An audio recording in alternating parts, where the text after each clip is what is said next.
Have you ever looked at the price of your morning coffee and just wondered, why? Why did it suddenly jump? Well, it's not random. Not at all. It's actually a signal, a clue, pointing to these huge, invisible forces that are constantly shaping our world. And in this explainer, we're going to pull back the curtain and make those forces visible. So, let's kick things off with a simple little puzzle. Just imagine for a second. The price of tea, all of a sudden, goes way up. What do you think happens to the price of coffee? It seems simple, right? But believe it or not, the answer to that one question unlocks one of the most powerful ideas in all of economics. And to figure that out, we've got to dive into what we're calling a tale of two drinks. Because honestly, the relationship between tea and coffee is the perfect, and I mean perfect, example of how all these markets are secretly, intricately connected.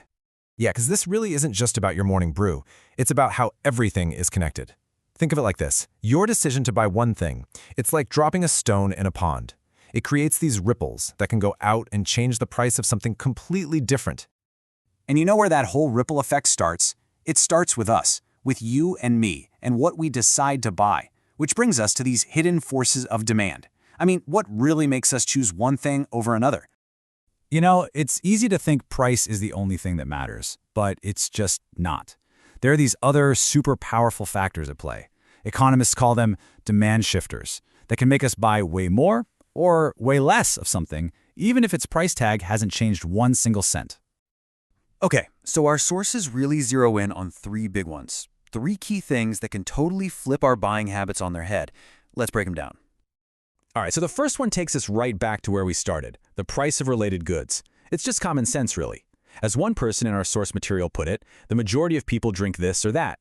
If they find that tea has become more expensive, they will switch. And that's exactly what happens. They switch to what's called a substitute good. And in our story, that's coffee. Okay, next up is a big one. Accessibility and convenience. You know, sometimes we just go for what's easiest, not necessarily what's cheapest or even what we want most. Our source has this great name for it, the nearby Pepsi effect. I love this. Picture it. You're craving some fancy artisanal soda, right? But it's like a 10-minute walk to get it. But there's a vending machine with a Pepsi right there. What do? Come on, you know, you're just going to grab the Pepsi. Convenience? It is a shockingly powerful force. And the third major shifter? Oh, this one's huge. It's our expectations about the future. The source material gives a really powerful recent example. It says, remember the Russia-Ukraine situation? People worried goods would run out. What did they do? They rushed to buy. That fear, that worry about a future shortage, it creates this absolutely massive spike in demand right now. Okay, so now we've got the why, the cause, right? The price of tea has changed. So now let's get to the really cool part, the effect. Let's watch exactly what happens when the market actually moves. So here's our scenario again. The price of tea goes up. So what happens to the demand for coffee? Let's walk through this step by step. Okay, step 1. Before anything happens with tea, the coffee market is just chillin'. It's in balance. Economists have a fancy word for this, equilibrium.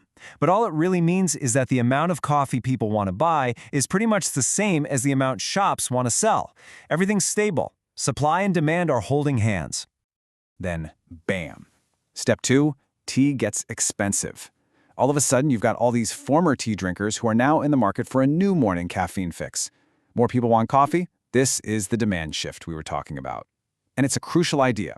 It means that at every single price point, doesn't matter if it's $2 or $5, there are now more people who want to buy coffee than there were yesterday. And that, of course, leads to step 3. With this flood of new customers, what do you think the coffee sellers do? They realize they can charge more, right? So the price starts to creep up and up until it finds a new balance point, a new equilibrium, a point where supply once again meets this new, much higher demand. So there it is, the answer to our puzzle. When the price of tea goes up, so does the price of coffee. But what happens when someone tries to fight these forces, when they try to manually override the market? Well, this brings us to a really fascinating case study from our source material that looks at the price of bread. You see, sometimes governments step in and try to control prices. And usually they have the best intentions, right? They want to make essential things more affordable for everyone. But what actually happens when you try to wrestle with these invisible forces? Let's take a look at the example of subsidized bread. This is a situation where the government decided to keep the price artificially low, and I mean really low for a long, long time, all in an effort to make it affordable. So right away, you have this major conflict. On one side, you've got the natural market price, the price that supply and demand would have settled on. And on the other side, you have the government's price, set artificially low, just because they said so. And what's the end result? Well, this table lays out the chain reaction perfectly. You keep the price artificially low. What happens? Well, consumer demand goes through the roof. Of course it does. Everyone wants cheap bread. But think about the people who make the bread. At that low price, their supply just collapses. Why would you bake tons of bread if you're not making any money? So you have sky-high demand and rock-bottom supply. The outcome is inevitable: a shortage.